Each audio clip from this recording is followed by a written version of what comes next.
ओम अज्ञानतिमिरान्धस्य ज्ञानाञ्जनशलाकया चक्षुरुन्मीलितं येन तस्मै श्रीगुरवे नमः। ओम विष्णुपदाय कृष्णप्रेष्ठाय श्रीमते जयपदकस्वामिने नमो आचार्यपदाय विद्यायकृपपदाय गौरवपताकमदाय नमः। ओम विष्णुपदाय कृष्णप्रेष्ठाय श्रीमते भक्तिवेदान्त स्वामिने नमस्ते सरस्वती देवे गौरवाणी प्रचारिणे निर्विशेष शून्यवती पाश्चात्य गुरुवे गौरचन्द्राय राधिकाय तदालय कृष्णाय कृष्णभक्ताय तत्भक्तये हरे कृष्ण।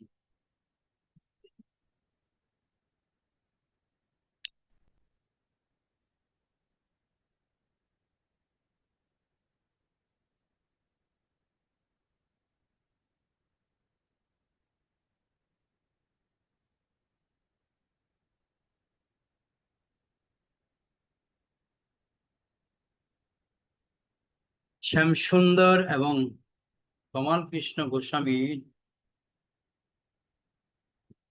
সেদিন বিকেলে শ্রীযুক্ত এন এর সঙ্গে বোম্বাইয়ে ফিরে গিয়েছিলেন। নতুন শর্ত অনুসারে ইসকন শ্রীযুক্ত এনকে সরকারি ট্যাক্স দেওয়ার জন্য 5 লাখ টাকা দেবে এবং পরিবর্তে শ্রীযুক্ত এন দলিল হস্তান্তর করবেন। কিন্তু একটি নতুন সময়সীমা নির্ধারিত হয়েছিল 3 সপ্তাহ এবং ভক্তদের খুব তাড়াতাড়ি কাজ করতে হবে। ব্যবস্থাটি পূর্ণ করবার জন্য ছিল প্রভুপাদ শীঘ্রই মুম্বাই আসবেন।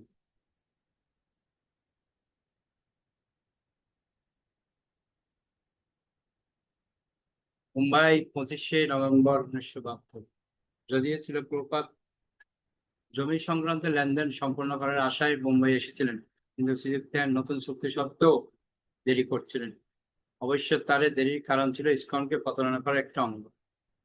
ছিল প্রভুপাদ মুম্বাইতে অনেকদিন অপেক্ষা করার পর অবশেষে আহমেদাবাদে একটি মণ্ডপ অনুষ্ঠানে যান। তিনি তার শিষ্যদের নির্দেশ দিয়ে গিয়েছিলেন নতুন শর্ত অনুসারে চুক্তিপত্রটি সংগ্রহ করা, আর তা না হলে অগ্রিম যে 2 লক্ষ টাকা দেওয়া হয়েছিল তা ফিরিয়ে নেব। এদিকে আমরা গতকাল করেছি।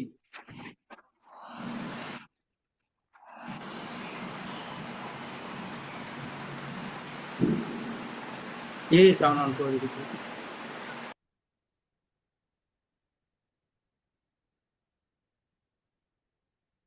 ছিল প্রভুপাদ যখন বোম্বাই থেকে চলে গেলেন, তখন শ্যামসুন্দর, কমল কৃষ্ণ এবং অন্যান্যরা নিজেদের মধ্যে আলোচনা করতে শুরু করে যে জোহর জমির চুক্তিপত্রটি পাওয়া গেলেও ছিল প্রভুপাদের পরিকল্পনা অনুসারে হরে কৃষ্ণ লাইনের উন্নয়ন করা প্রকৃতপক্ষে অসম্ভব। শ্যামসুন্দর যুক্তি দেখায় যে সেই জমিটি পাওয়া গেলেও সেই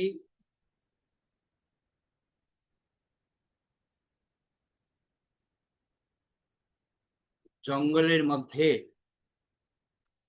একটি বিশাল মন্দির এবং একটি হোটেল তৈরি করার আশা তারা করে কি করে সেটা সম্ভব নয়। ইতিমধ্যে ছিল প্রভুপাদ আহমেদাবাদ থেকে তার প্রচার চালিয়ে যাচ্ছিলেন। তিনি শ্রীযুক্ত এন এবং শ্রীযুক্ত ডিকে আহমেদাবাদ আসতে অনুরোধ করেছিলেন। সেই অনুরোধ তারা প্রত্যাখ্যান করেন।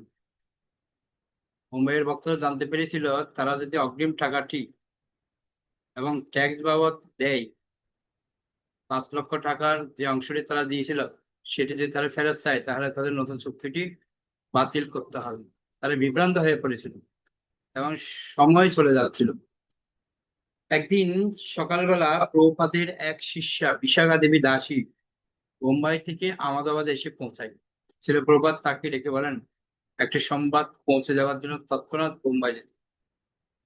নেতৃস্থানীয় ভক্তরা যে সেই জমিটি ছেড়ে দেওয়ার মতো বোকামি করতে পারে সেই চিন্তায় অত্যন্ত উদ্বিগ্ন হয়ে তাকে তিনি বলেছিলেন তাদের গিয়ে জানাতে যে শ্রীযুক্ত এন তার সাথে যে নতুন চুক্তিটি করা হয়েছে কোনো অবস্থাতে যেন তা বাতিল করা না হয়। তিনি বলেছিলেন প্রকৃতপক্ষে এটি কোনো মেয়ে মানুষের কাজ নয়, কিন্তু এখানে সকলে হয় মণ্ডপের কাজে ব্যস্ত নয় এরকম একটি গুরুত্বপূর্ণ কাজের উপযুক্ত সময়। দেখুন কিরকম পরিস্থিতি হচ্ছে। বিশাখা পরের দিন সকালে আহমেদাবাদ থেকে বোম্বাই এসে পৌঁছায়, কিন্তু প্রভুপাদ যা আশঙ্কা করেছিলেন তা ইতিমধ্যে ঘটে গেছে। ভক্তরা বিক্রি চুক্তি বাতিল করে দিয়েছে। তারা পূর্ণরূপে বিশ্বাস করতে শুরু করেছিল যে সেই জমিটি নিলে একটি মস্ত বড় ভুল হবে, এবং সেই ব্যাপারে তাদের উকিলও একমত ছিলেন। তিনি তাদের বোঝান যে ভক্তরা যদি সেই টাকাটি ফেরত পেতে চায়, তাহলে আগে তাদের চুক্তিটি বাতিল করতে হবে।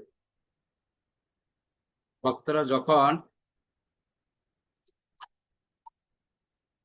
আহমেদাবাদ থেকে শিলে প্রভুপাদের পাঠানোর সেই নির্দেশটি পায়, তখন তারা অত্যন্ত বিচলিত বোধ করে। সেই জমির উপর এখন আর তাদের কোনো আইনসঙ্গত দাবি নেই, আর তার উপর তারা শিলে প্রভুপাদের নির্দেশ অমান্য করেছে। গিরিরাজ আহমেদাবাদে প্রভুপাদকে টেলিফোন করেছিল কি হয়েছে তো জানাবার জন্য। ভক্তিবেদান্ত স্বামী বলছিল ভক্তিবেদান্ত স্বামী বলছি, টেলিফোনটি নিয়েছিল প্রভুপাদ বলেন, গিরিরাজ বলে যে একজন বক্তা একটি নির্দেশ দিয়ে আহমেদাবাদ থেকে এসেছে। হ্যাঁ হ্যাঁ, প্রভুপাদ বলেন, তুমি কি বলতে চাও? অবশেষে গিরিরাজ জানায় যে তারা জমির চুক্তিটি বাতিল করে দিয়েছে। প্রভুপাদ স্তব্ধ হয়ে যান। তারপর ক্রোধ এবং অবসাদ মিশ্রিত কণ্ঠে তিনি বলেন, তাহলে তো সবকিছুই শেষ হয়ে গেছে। বুঝতে পারছেন?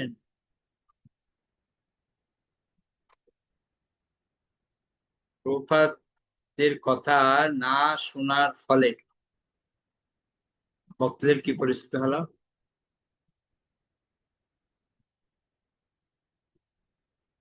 বুঝেন?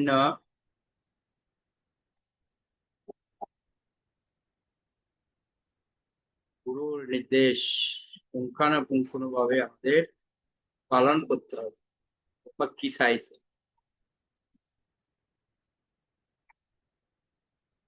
এবার তো মেন জিনিস এবার আসবে।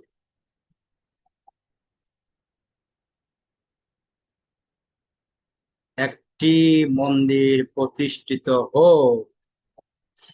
আহমেদাবাদ থেকে বোম্বাই যাওয়ার আগে ছিল প্রভাত একজন আজীবন সদস্যকে লিখেছিলেন, আমার প্রাণ থাকতে আমি হরে কৃষ্ণ ল্যান্ডের সেই পাষণ্ড শ্রীযুক্তকে ছেড়ে দেব না।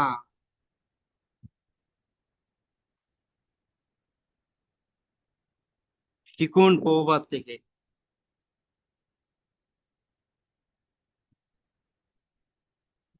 শিলা প্রভুপাদ তখনও পরিকল্পনা করছিলেন কিভাবে তার শিষ্যদের ভুলটি সংশোধন করা যায়।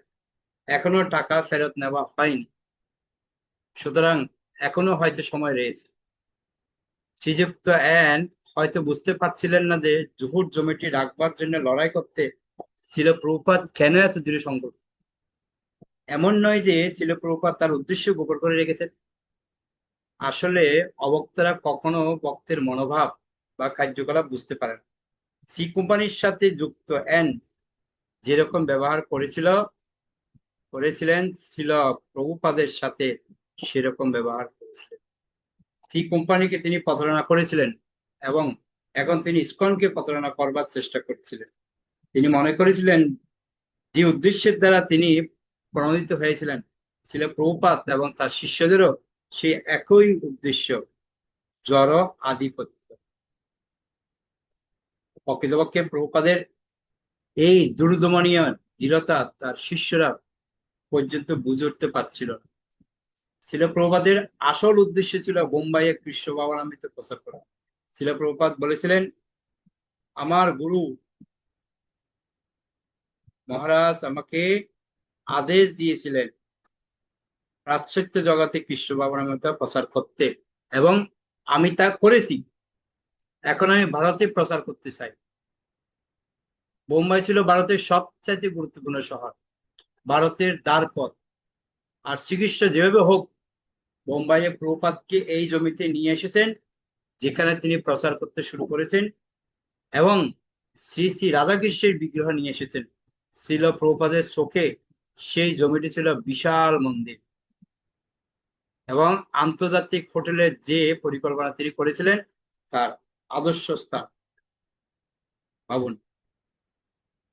বোম্বাই ছিল এক অতি গুরুত্বপূর্ণ শহর এবং সেখানে মহা আড়ম্বরে মন্দিরে পূজা, বিপুল প্রসাদ বিতরণ এবং এবং বিভিন্ন ধরনের বৈদিক সাংস্কৃতিক অনুষ্ঠানের প্রয়োজন ছিল। জুহুর জমির ছিল একটি স্কুল, একটি নাট্যশালা, একটি লাইব্রেরি এবং থাকবার বড় বাড়ির জন্য আদর্শ স্থান, যেন একটি হরে কৃষ্ণ নগর। সুতরাং যে পাষণ্ডটি তাকে প্রতারণা করবার চেষ্টা করছে, তার সল ছাত্র ছিল প্রপাত পিছপা হবেন কি করে? বিশ্ব ভাবনামিত প্রসারে বাধা সবসময় আসবে, কিন্তু তা বলে বক্তারা নতি স্বীকার করবে না। প্রচারককে অনেক সহনশীল হতে হবে এবং কখনো কখনো যখন সমস্ত প্রচেষ্টায় ব্যর্থ হয় এবং চিকিৎসার উদ্দেশ্য বজায় রাখার আর কোনো উপায় থাকে না, তখন লড়াই করতে বাধ্য হতে হয়। বুঝলেন? শিকন প্রপাত থেকে অচ্যুত অচিন্ত উপকরণ। হরে কৃষ্ণ প্রণাম। এই জমিটি ছাড়তে না চাওয়ার আরেকটি কারণ ছিল শ্রী শ্রী শ্রী রাধা রাসবিহারীর কাছে ছিল প্রভুপাদের প্রতিজ্ঞা। তিনি শ্রীকৃষ্ণকে এখানে নিমন্ত্রণ করে নিয়ে এসেছেন এবং প্রার্থনা করছেন, হে প্রভু, দয়া করে আপনি এখানে থাকুন এবং আমি এখানে আপনার জন্য একটি সুন্দর মন্দির তৈরি করে দেবো। সুতরাং যদিও হরে কৃষ্ণ ল্যান্ডের জমিটি পাওয়ার জন্য ছিল প্রভুপাদের বাহ্যিক অথবা আপাতত কোনো কারণ ছিল প্রচার কাজে এই জমিটি ব্যবহার করা, কিন্তু আভ্যন্তরীণ কারণটি ছিল শ্রী শ্রী রাধা রাসবিহারী জির কাছে তার প্রতিশ্রুতি। জমিটি রাখার ব্যাপারে প্রভুপাদের সংগ্রাম উদ্যম ছিল এতই প্রবল যে কখনো কখনো মনে হতো তিনি কেবল লড়াই করবার জন্য লড়াই করছেন। তিনি কখনো কখনো শ্রীযুক্ত এন কে অসুর কংসের সাথে তুলনা করতেন, যে বারবার শ্রীকৃষ্ণকে হত্যা করবার প্রচেষ্টায় বহু অসুর নিয়োগ করেছিলেন। তেমনি শ্রীযুক্ত এনও তার উকিল, বন্ধু, গুন্ডা আদি আসুরিক প্রতিনিধিদের নিয়োগ করেছিলেন। কংসকে বধ করা ছিল শ্রীকৃষ্ণের লীলা, তিনি তা উপভোগ করেছিলেন এবং শ্রীকৃষ্ণের প্রতিনিধি রূপে ছিল প্রভুপাদ সেই লড়াইয়ে সম্পূর্ণভাবে মগ্ন ছিলেন। তিনি সতর্ক ছিলেন এবং প্রস্তুত ছিলেন। শ্রীযুক্ত এন যখন ভক্তদের ধাপ্পা দিয়ে অথবা ভয় দেখিয়ে পিছু হটিয়ে দিচ্ছিলেন, ছিল প্রভুপাদ তখন বীর দর্পে সেখানে এসে দাঁড়িয়েছিলেন। তিনি স্বাভাবিকভাবেই যেই যেন সেই লড়াই লিপ্ত হয়েছিলেন, কেননা সেটি ছিল শ্রীকৃষ্ণ এবং শ্রীকৃষ্ণের প্রতিষ্ঠানের পক্ষ অবলম্বন করে বিরুদ্ধ পক্ষের সঙ্গে প্রতিদ্বন্দ্বিতা। ছিল প্রভুপাদ মুম্বাই ইস্কনের শ্রী বিগ্রহদের রক্ষক এবং পালক রূপে আচরণ করছিলেন। সেই সম্বন্ধে তিনি তার দ্য নেক্টার অফ ডিভোশন গ্রন্থে তিনি বর্ণনা করেছেন। বহু মহান ভক্ত শ্রীকৃষ্ণের রক্ষক রূপে তার সঙ্গে নিত্য সম্পর্ক লিপ্ত। শিশুরূপে শ্রীকৃষ্ণ যখন কালীয় দমন করেছিলেন, তখন কৃষ্ণের মাতা ও পিতা গভীর ও অপ্রাকৃত আশঙ্কায় মগ্ন হয়েছিলেন। তারা তাদের শিশুটিকে সে ভীষণ সর্পের বেষ্টনে আবদ্ধ দেখেছিল এবং শ্রীকৃষ্ণের প্রাণের আশঙ্কা করে তাকে রক্ষা করতে চেয়েছিলেন। শ্রীকৃষ্ণ অশুভ আশঙ্কায় তার নিত্য মাতা এবং পিতা সর্বদাই চিন্তাগ্রস্ত থাকেন এবং যখন কোনো সংকট আসে তখন তাদের উৎকণ্ঠা স্বাভাবিকভাবে বহুগুণ বর্ধিত হয়। এইভাবে তারা শ্রীকৃষ্ণের প্রতি সবচাইতে গভীর অনুরাগ প্রদর্শন করে। ছিল প্রভুপাদের মনোভাব ছিল শ্রী শ্রী রাধা রাসবিহারীকে রক্ষা করা এবং কৃষ্ণ ভাবামৃত আন্দোলনের প্রচার করা। যদিও তিনি জানতেন যে শ্রীকৃষ্ণ হচ্ছে পরম রক্ষক এবং তার ইচ্ছাকে কেউ প্রতিহত করতে পারে না, কিন্তু তবুও শ্রীকৃষ্ণের মহিমা প্রচার অপ্রতিহত রাখার বাসনায় তিনি আশঙ্কা করেছিলেন যে অসুর শ্রীযুক্ত এন হয়তো শ্রীকৃষ্ণের ক্ষতি করতে পারে। কৃষ্ণ ভবনামৃত আন্দোলন রক্ষা করবার ব্যাপারে ছিল প্রভুপাদের উদ্বেগ তার ভক্তদের মধ্যে আরো প্রসারিত হয়েছিল। তার কাছে তারা ছিল পার্থিব বিষয় অনভিজ্ঞ শিশু। পাষণ্ডীদের সঙ্গে যে কিভাবে আচরণ করতে হয় তা তারা জানতো না এবং সহজেই প্রতারিত হতো। কিন্তু পুত্রেরা যদি প্রতারিত হয়, তাহলে পরিবারে রক্ষা করবার জন্য পিতাকেই অবশ্য চতুর এবং দৃঢ় হতে হয়। শ্রীকৃষ্ণের প্রতিষ্ঠান এবং তার ভক্তদের রক্ষক রূপে ছিল প্রভুপাদ তার শিষ্যদের বসবাস করবার জন্য সুন্দর বাড়ি তৈরি করতে চেয়েছিলেন, যাতে তার স্বাচ্ছন্দ্যপূর্ণ জীবন যাপন করে শ্রীকৃষ্ণের সেবা করতে পারে। শিল প্রভুপাদের গুরুদেব ছিল ভক্তি সিদ্ধান্ত সরস্বতী ঠাকুরও এই শিক্ষা নিয়ে ঘোষণা করেছিলেন যে কৃষ্ণ ভবামৃত প্রচারকরা সবচাইতে ভালো জিনিসগুলি পাবে, কারণ তারা শ্রীকৃষ্ণের প্রতি সর্বশ্রেষ্ঠ সেবা করছে। শিল প্রভুপাদ সেই বোম্বাই শহরে হরে কৃষ্ণ নগরী প্রতিষ্ঠা করতে বদ্ধপরিকর ছিলেন।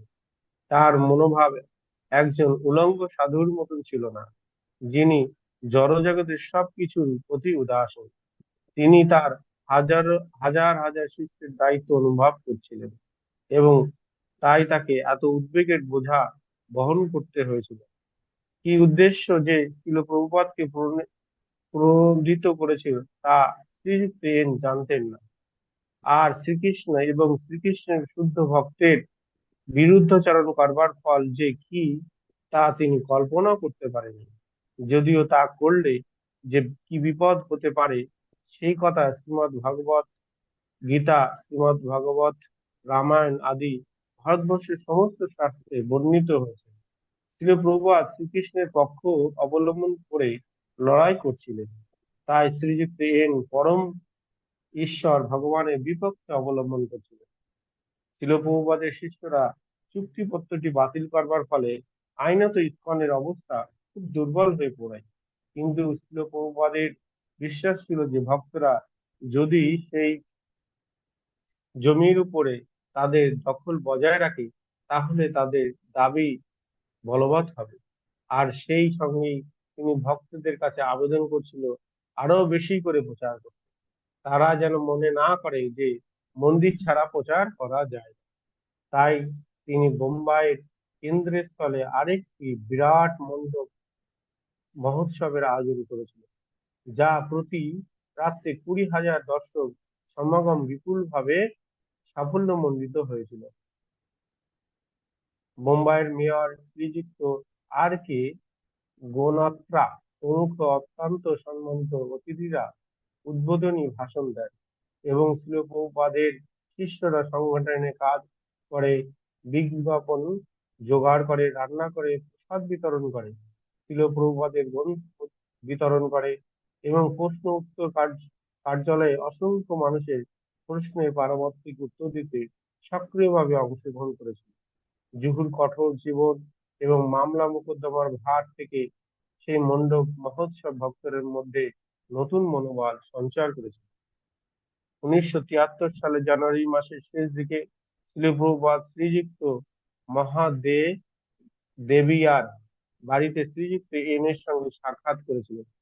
শিল প্রভুপাদের উকিল যদিও শ্রীযুক্ত এন এর এই বিরুদ্ধে ফৌজদারি মামলা করেছিল, তবুও শিল প্রভুপাদের আদালতের বাইরে মিটমাট করে নেওয়ার চেষ্টা করছিলেন। শ্রীযুক্ত এন এর সঙ্গে তিনি সবসময় মধুর ব্যবহার করেছিলেন এবং শ্রীযুক্ত এনও সর্বদা তার প্রতি নর্ম এবং বিনীতভাবে আচরণ করছিলেন। কিন্তু এইবার ছিল ভিন্ন। বন্ধুত্বপূর্ণ হাস্য উজ্জ্বল বাক্যলাপ এবার আর হয়নি। দুজন পরস্পরের প্রতি কোন রকম ভদ্রভাব বজায় রাখছিলেন। কয়েক মিনিট পর শিল প্রভুপাদ তার শিষ্যদের শিষ্যদের ঘরের বাইরে যেতে বললেন। হিন্দিতে শ্রীযুক্ত এন শিল প্রভুপাদ আর তার শিষ্য সি আই এর সঙ্গে যুক্ত বলে অভিযোগ করেন। তিক্ত স্বরে শ্রীযুক্ত এন বলেন, আমি সোমবার 2 লাখ টাকার একটি চেক নিয়ে এসে আপনার অগ্রিম টাকাটি ফেরত দেবো। ঠিক আছে? শিল প্রভুপাদ উত্তর দিয়েছিলেন, আপনি যদি আপনার জমি না দিতে চান তাহলে আমরা সেখানে থেকে উঠেই যাব, কিন্তু সেটি করবার আগে একটু বিবেচনা করে দেখবেন শ্রীযুক্ত এন অভিযোগ করে যেতে শ্রীযুক্ত এন অভিযোগ করে যেতে থাকেন, আপনারা সেই জমির মালিকানা দাবি করছেন, কিন্তু আসলে আপনার সেই অঞ্চলে একটি মস্ত বড় বিশৃঙ্খলা ছাড়া আর কিছু নয়। সকাল 4টে ঘুম থেকে ওঠা ইত্যাদি। ওকে, ওকে, আমরা ওকে, মালিক ওকে। একটা জিনিস দেখুন, প্রভুপাদের গুরুদেবের প্রতি কিরকম বিশ্বাস। এত বড় একটা বাধা, তারপরে প্রভুপাদ পিছপা হাঁটছেন না। কৌশল কিভাবে ব্যবহার করছে দেখুন। বুঝতে পারলেন কি করবেন? বলবো। হ্যাঁ, করুন।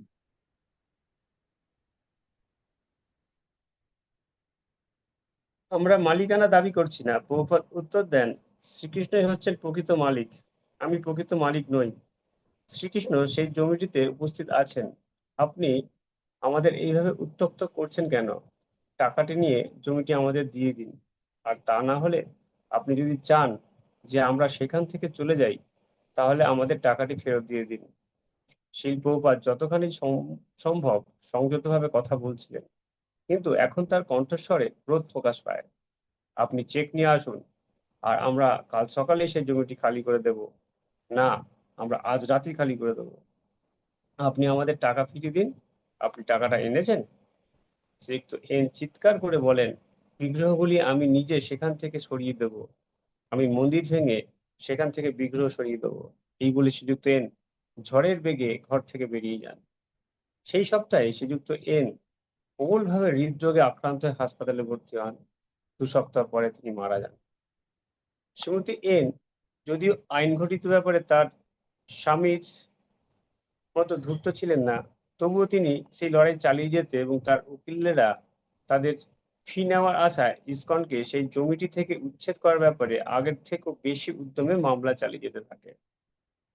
1973 সালে এপ্রিল মাসে ইসকনের আবেদনে ইসকনের মামলাটি হাইকোর্টে আসে। মাসের পর মাস কেটে যেতে থাকে, কিন্তু কোনো মীমাংসা হয় না। শিল প্রভুপাদ জমিটিতে কিছু তৈরি করতে চাইছিলেন না, কেননা তার কাছে কোনো দলিল ছিল না এবং প্রতিশ্রুতিও ছিল না।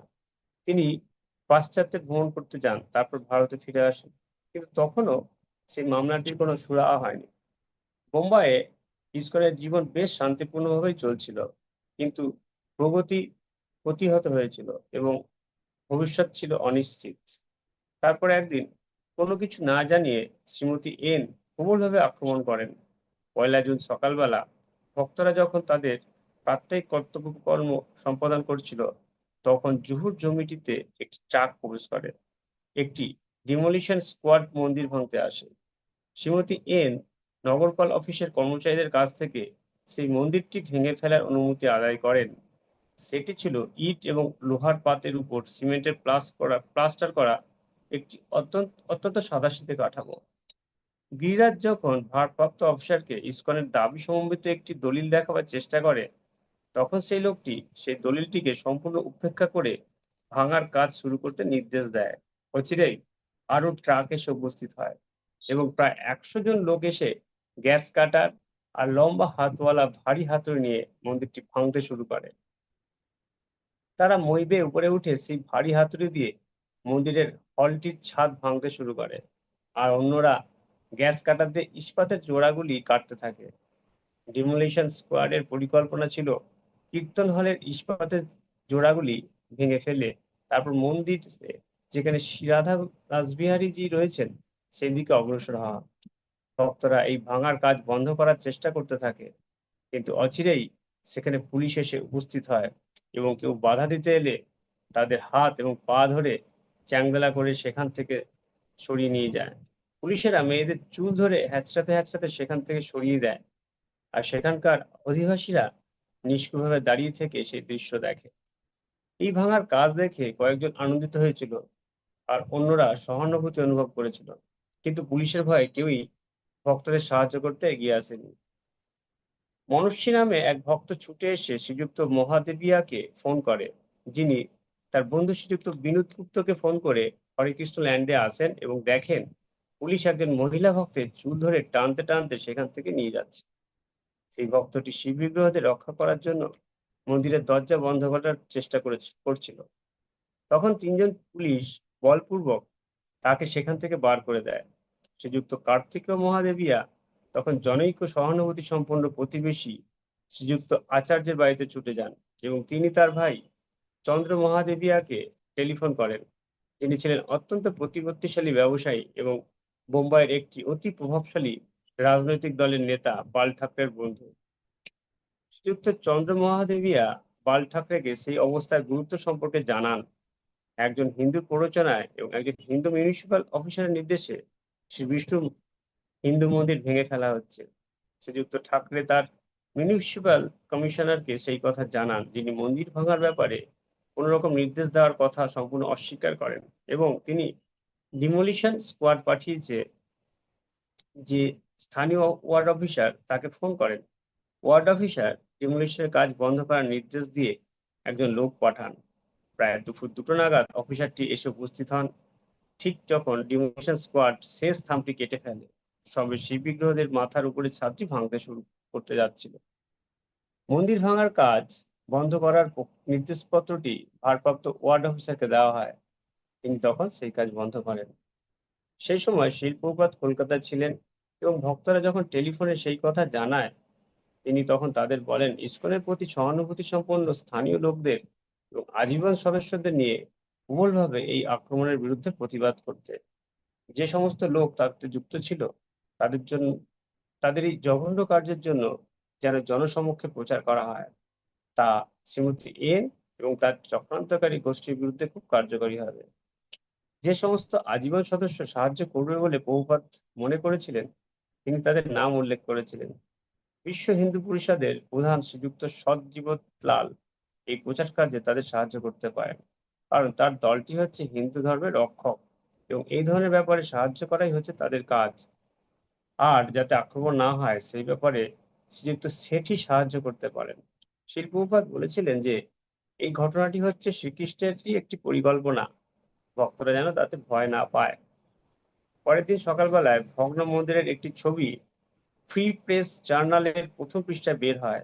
তার শিরোনামায় লেখা ছিল unauthorised temple demolished by municipal authorities, পৌর কর্তৃপক্ষ কর্তৃক অবৈধ মন্দির উচ্ছেদ। ভক্তরা এই রকমের অপপ্রচারের প্রতিবাদ করতে শুরু করে। শ্রীযুক্ত সৎজীবতলাল শহরের কেন্দ্রস্থলে তার অফিসকে ইসকনের অফিসে পরিণত করেন এবং ভক্তদের সাথে তিনিও প্রচার করতে শুরু করেন।